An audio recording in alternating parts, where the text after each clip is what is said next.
Presenting The Complete Orson Welles and the Mercury Theatre on the air in The War of the Worlds by H.G. Wells. This is Orson Welles, speaking from London. as the third man. Stand by. We'll be on the air in 15 seconds, Mr. Wells. Yes, I know. Stand by, everybody. Mercury Theatre on the air presents Orson Welles as Count Dracula in his own version of Bram Stoker's great novel, Who knows Dracula. what evil lurks in the hearts of men? The shadow knows.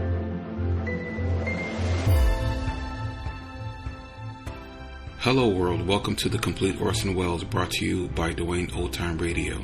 This podcast will feature various classic radio programs ranging mostly from 1936 to 1952 that Orson either produced and directed, was featured on, or starred as a guest. If you enjoy my podcast, you can subscribe to receive notifications of new posts. Subscribing is free and only takes a moment. New episodes are posted weekly. If inclined, please leave a rating and or review on your preferred podcast service. Thank you for your support. Hope you enjoyed the genius of Mr. Welles. This week we're going to listen to an episode from the Mercury Summer Theatre. This story is titled The Search for Henri Le Fevrer. The Suspense series also did an adaptation of this story, but this obviously is the Orson Welles version. This episode aired July 12th, 1946. Good evening. This is Orson Welles, your producer of a special series of broadcasts presented by the makers of Pabst Blue Ribbon, the Mercury Summer Theatre of the Air.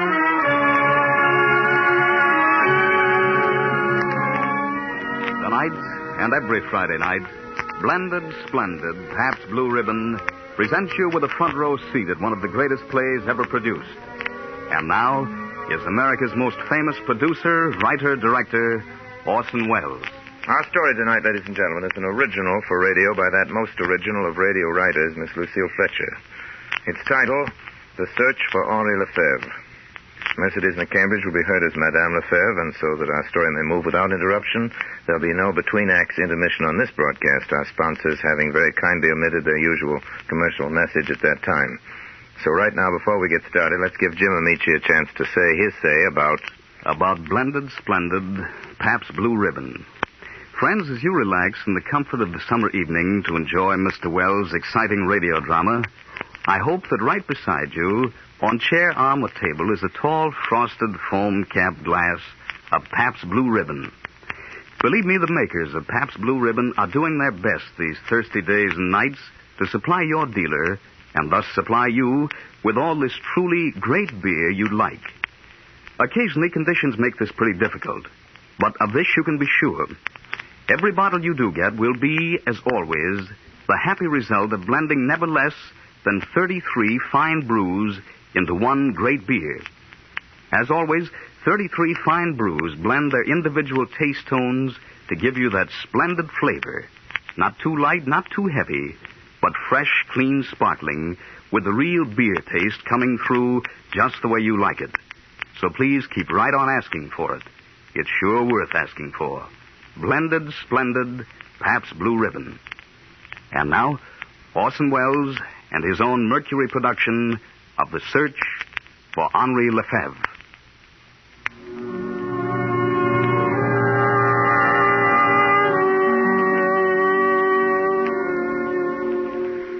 I had just set down the last note on paper. You know what it is to write a piece. The agony, the drudgery, the exultation. To wrest the thought out of the drab days of rain. To hear music in one's head, while outside the drizzle patters down, and the heads of the mountains are shrouded in mist. And then, one morning it comes. It is spring in the branches outside the window. The mountains glitter. The air is blue and bright. And the melody comes into your heart and nestles close, as though it had always been there. A fever consumes you. Hours melt away at the piano. Time, people mean nothing. The world revolves around this rocking song. This tender magic. There are no terrors. save to break the spell. So it was with this piece. I had just set down the last note on paper. I was happy and weary and full of peace. I lay down on the sofa to relax before Miss Warren brought in my supper. There is a radio near the couch. That night, I turned it on.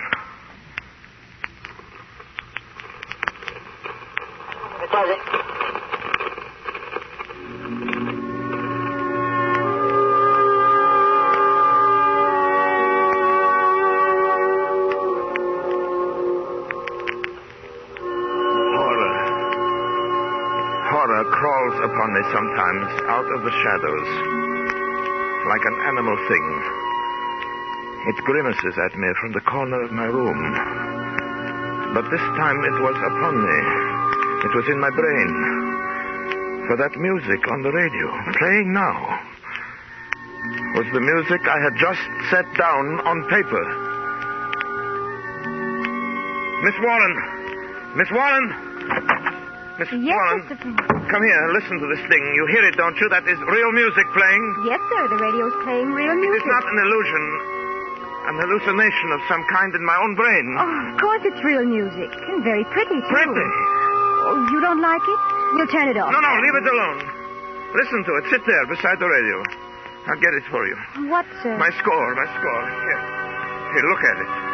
Note for note, even as they play. Oh, I'm sorry, Mr. Flynn. I can't read music. I don't understand. Perhaps someone in this building has heard me playing, but... No, the orchestration is the same. The orchestration is a secret, quiet thing that one does alone. Perhaps they've stolen the score or someone has copied it. But I only finished it this afternoon. It has been here in this drawer and on the piano. Unless someone else. There is someone else. Someone like me with my brain, my soul, my genius, a kind of double.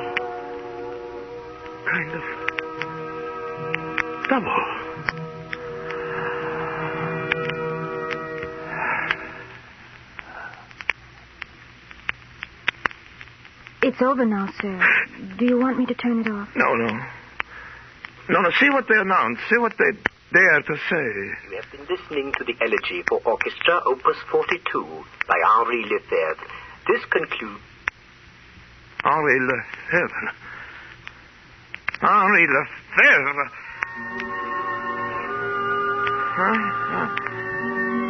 Henri Le Fevrer.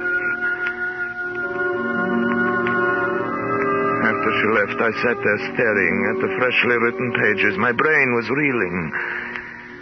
It was my music, every little note, every turn of phrase. The silent radio faced me like a mocking, sardonic sphinx. Adolphus, my good fellow. Oh, Picard. Excuse me, old friend. Miss Warren, did you call the broadcasting station? Yes, sir. And what did they say? Calm yourself, What my dear did fellow. they say, They Miss said- Warren? Oh, Mr. Picard, I'm afraid. They said, Adolphus, that it was composed by this Henri Le Fevre. An old piece.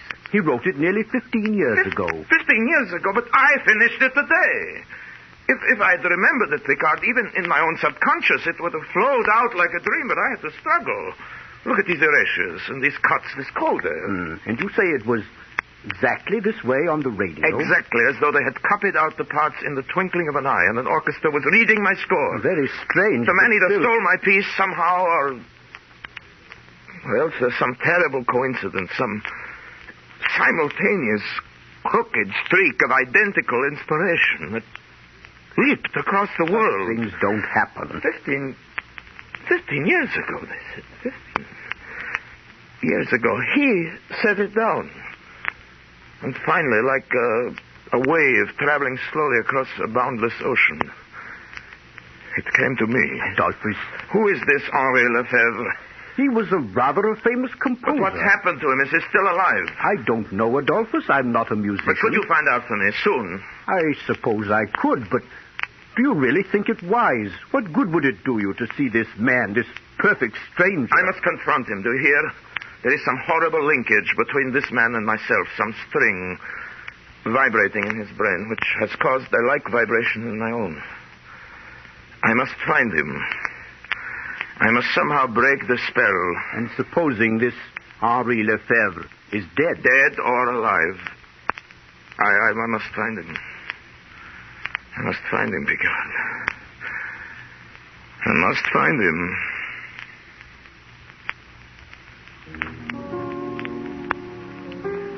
Henri Le Fevre, born 1885, Rouen, France. Educated at the École Normale. Fellowship student in composition, the Paris Conservatoire. Won Prix de Rome, 1908. Do you want me to go on, Mr. Flynn? No, Miss Warren. These dictionaries tell you nothing. They make everything smell of dust. Dust and corruption. Adolphus. Oh, Picard. I have a letter from his publishers. He's still alive. Thank God. But there's some mystery about him. They wouldn't give me his present address. What do you mean? They say they haven't heard from him in 10 years. His musical output has ceased. He submits nothing, doesn't answer their letters. Then how do they know he's still alive? Well, they hear occasionally from Madame Le Fevre. Madame Le Fevre. He has a wife who lives in Rouen. Madame Le Fevre. Rouen.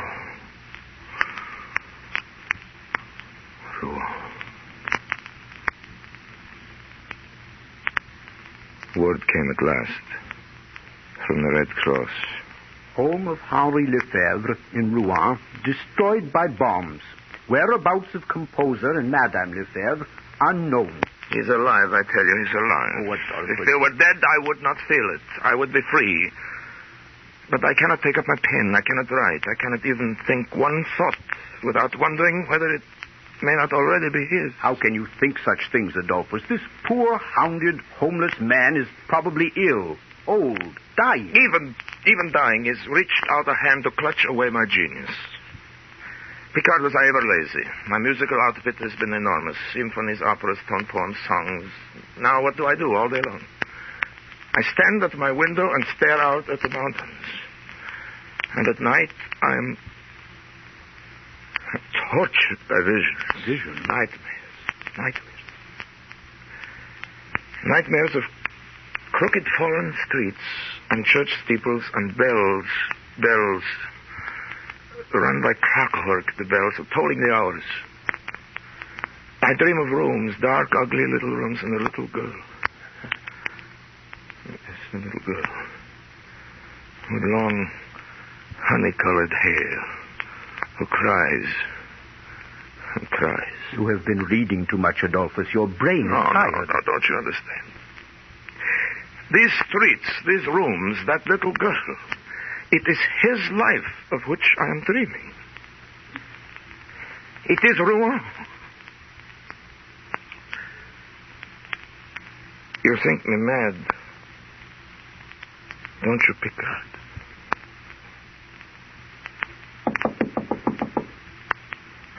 Mr. Picard? Yes? There's a lady downstairs to see Mr. Flynn. A lady? She says she heard that Mr. Flynn was making some inquiries about her husband. Madame Le Fevre. Adolphus. Madame Le Fevre, bring her up. Bring her up at once.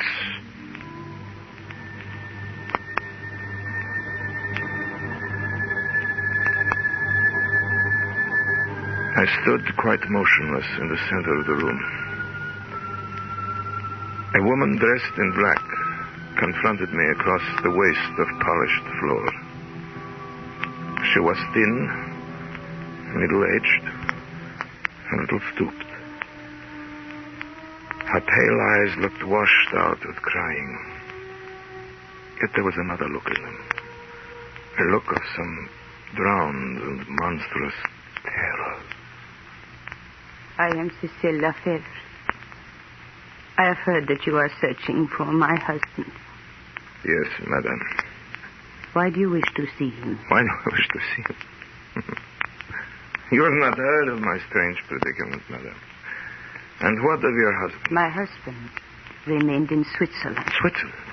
He has lived there for many years. But why? I thought they said your home was in Rouen. Rouen was my home. My husband and I have been estranged for the last 10 years. Oh. You've not seen him for 10 years. Do you know his Opus 42, his Elegy for Orchestra? I do. When did he write it, please? About 15 years ago. 15 years ago. Then you would know the music when you see it. Is this the piece, madame? Yes. I wrote this music, madame, a month ago, out of my own head. Impossible, monsieur. Impossible, but I tell you, it is so. But how could this be? This is my husband. I remember the night he wrote it. A hot midsummer night. The windows were open. We could hear the bells of Rouen ringing the hour. He could not sleep. Our little daughter had been crying. Your little daughter? He rose from his bed saying that his head ached. A little while later, I heard the piano begin to play softly. I called down to him and warned him not to waken Louise. Louise? Our little daughter, who had been crying. Yes. Then I fell asleep. Next morning when I woke up, the bed was empty. He was downstairs at the piano writing out the final chords. Go on. He said it was her piece. It belonged to Louise. And that he had been thinking of her crying all the time he set it down. It was as though all the sadness that was in his love for her had gone into that melody. Sadness, but I still don't understand. I wrote this music out of beauty, out of wind and birdsong and joy. My husband used to say this piece held in its heart all the horror of life. Horror? He could never understand why it was so popular. He did not want to publish it. He hid it away, saying it was like a premonition, that it had come to him from some other world, like a hideous omen from another world. And he was right, monsieur. How do you mean? Our little daughter, Louise. She died a little while later. Madame Le Fevre. Yes, monsieur. I beg your pardon for crying. I do not want to see your husband or hear this music ever again. My search is ended. Do you believe in ghosts, madame? No. I have been through too much to believe in poor, sad ghosts. Oh, but I do. I believe that neither your husband nor myself wrote that piece. There is some further horror. Some demon force at work in this music. It captured him. It has captured me. I do not know. My husband was always a wretched, melancholy man. Tell me, Madame Lefebvre, did your husband write any music after he wrote this piece? Not much more. You mean it wrecked his brain as it has wrecked mine, leaving him without inspiration? No, it was not that. He continued to write. He still writes, but nothing he has written for 10 years has had any meaning. What do you mean? Mr. Flynn, have you not already guessed the truth? My husband has gone mad. He has been mad for the last 10 years, shut up in an asylum in Switzerland. Oh. I have told this to very few people. It is a form of horrible neurosis. Work neurosis, the doctors call it. He seems to have lost his heart. The events of his past life are meaningless to him. He has forgotten Rouen. He has forgotten me. He has forgotten our little dead Louise. Oh, how terrible. Now he sits in a bare room and writes music all day long. He has become a slave, a machine. They tell me that his shelf is packed with scores, but all of them are only an endless jumble of notes. Notes such as a child might scrawl across a paper. And it was the music. The ghost music that did this. Who knows? Terrible things happen. The mind snaps. Terrible. If I told you I should betray my husband, I should tell you something which has never passed my lips till now. But you must tell me. Do you not see how vitally important it is to me? I am linked somehow with your husband. And perhaps I, too, am destined to go mad. No, monsieur, you must not think such things. There were the seeds of madness in this thing, even from the beginning. There was something uncanny. Why should that radio play that music just after I had finished the piece? Why should you, a perfect stranger, have come here and found me? Mr. Flynn, believe me, people do not go mad so easily. To be destroyed as my husband was destroyed. One must have deep sadnesses and love. One must have human ties, a wife, a beautiful little child. You have no such ties, have you?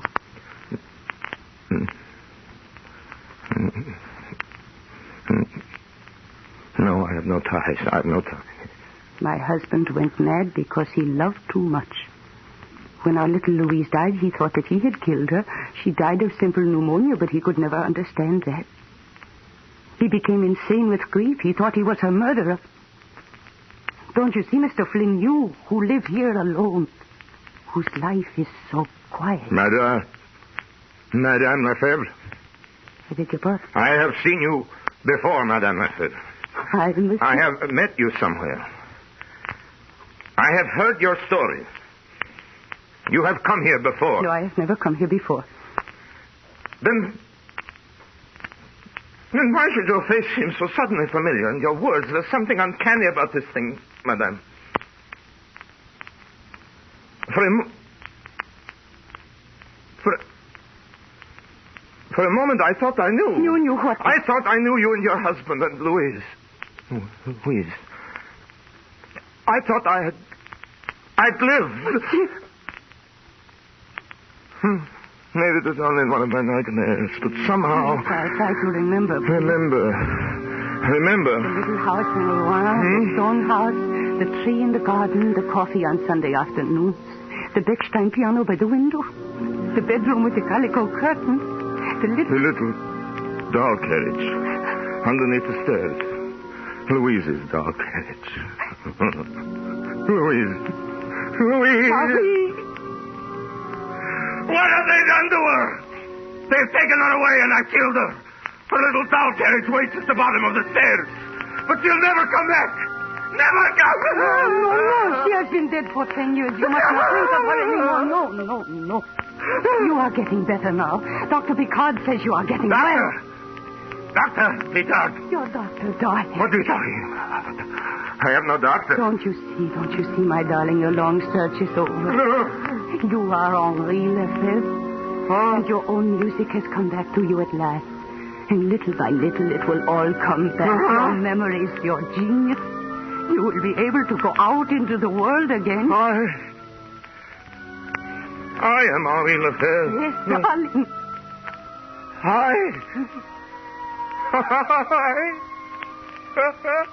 It's the little old madman. No. I locked up in the walls of a lunatic asylum for 10 years, writing a jumble of notes like a little child.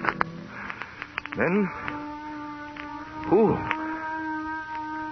is Adolphus Flynn? A name you made up, my darling, a poor mad name. My symphonies are rubbish, you say. My adoring public are only shadows running across the walls. And these mountains beyond my window, these mountains. You are lying to me! Sorry. I tell you my name is Adolphus Flynn! Sorry, look. This room, these bare white walls, these bars across the window, this door one cannot open from the inside. For 10 years, aren't we? For 10 years I have waited for a glimmer to come, for some little memory like that music. For 10 years I have prayed for you every day. For 10 years? That's what I said here.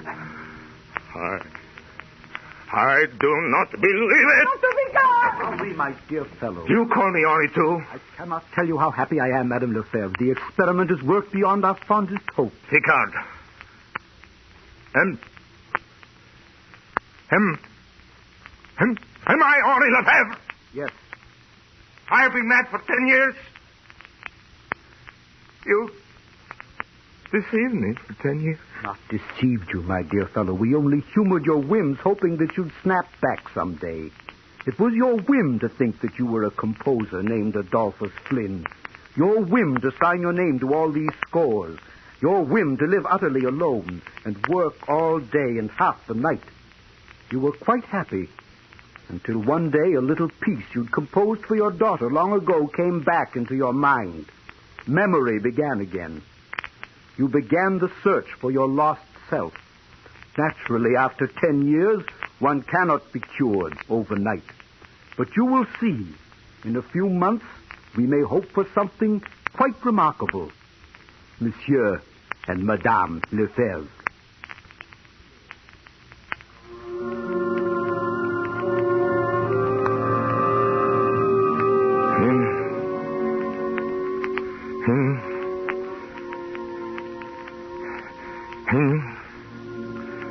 In a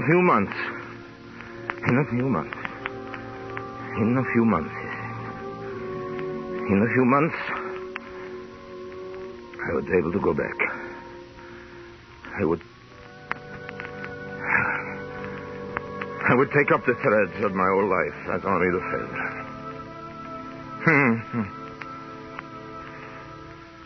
I'm still here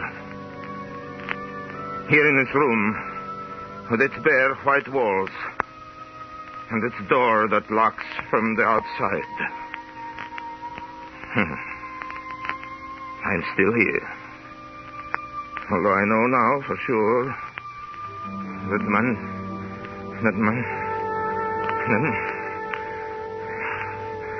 my name is Henri Le Fevre.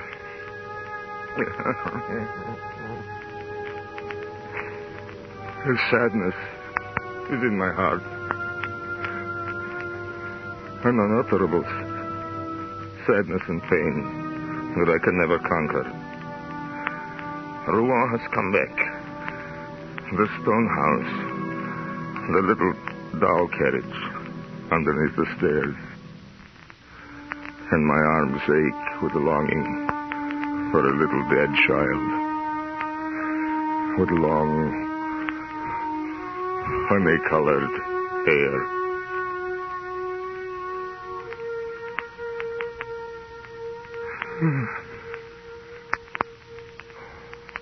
There is no music in me now. No music save that one tune, which sings in my head all day long. My song for Louise. If I could only get it out of my mind, I might be able to work again. I might be happy. As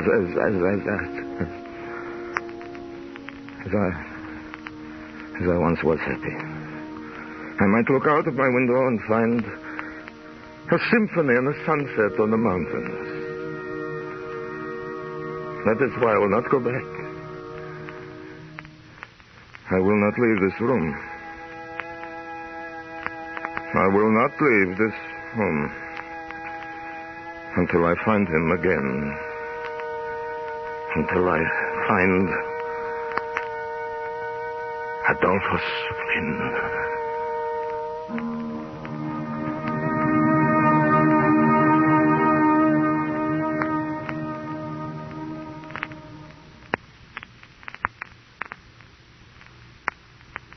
You've just heard Orson Welles' Mercury production of The Search for Henri Le Fevre, a radio play by Lucille Fletcher. Mr. Welles will be back in just a few seconds to tell you about next week's offering of the Mercury Summer Theatre. But first, a few words from our sponsors on a very important subject. The makers of Pabst Blue Ribbon are holding their prices at the levels established by OPA last month. Also, ever since government price control ended, they have urgently counseled each household distributor of Pabst Blue Ribbon throughout the country to do likewise. Further, the makers of Pabst Blue Ribbon strongly urge beer retailers all over the country to do the same. For we believe it's up to all of us to do our utmost in the battle against inflation. And now, Mr. Welles. Well, next week, ladies and gentlemen, we're bringing you the first radio show we ever put on the air for CBS. We haven't done it since. We look back at it fondly. We hope our memories aren't mistaken. We hope you'll enjoy it. It's a great favorite of everybody's childhood, and I don't think anybody ever outgrows it. The Great Tale of Adventure by Robert Louis Stevenson, Treasure Island. So join us next week, please. Same time, same station. Until then, speaking for my sponsors, the makers of Pabst Blue Ribbon Beer, and for the whole Mercury Theatre, including as usual Maestro Bernard Herrmann, who was responsible as usual for the music on tonight's show, and speaking for Mercedes McCambridge, who was responsible for a very fine performance as Madame Le Fevre. For the whole gang, I remain as always, obediently yours.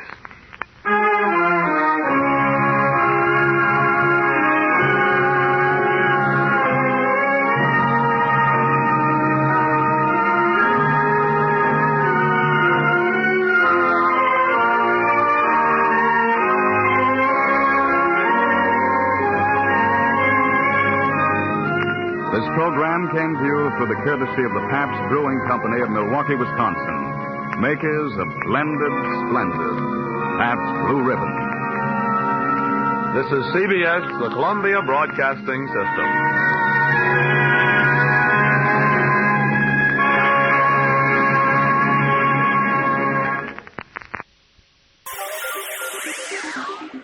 Thank you for listening to and showing your support for my podcast. If you would like to receive notifications of when new episodes are posted, please subscribe to my channel. Subscriptions are 100% free, and they really help me get an idea of how I'm doing. You can also go to my website where you can listen to all of my podcasts for free, and you can also download the episodes for free. The website is otr.duane.media. There is also donation information on there if you want to show your support or become a patron. You can email me at info@otr.duane.media. I'm also on Instagram at duane.otr. Well, hope you enjoyed, and until next time, stay safe, wish you well, and as always, peace.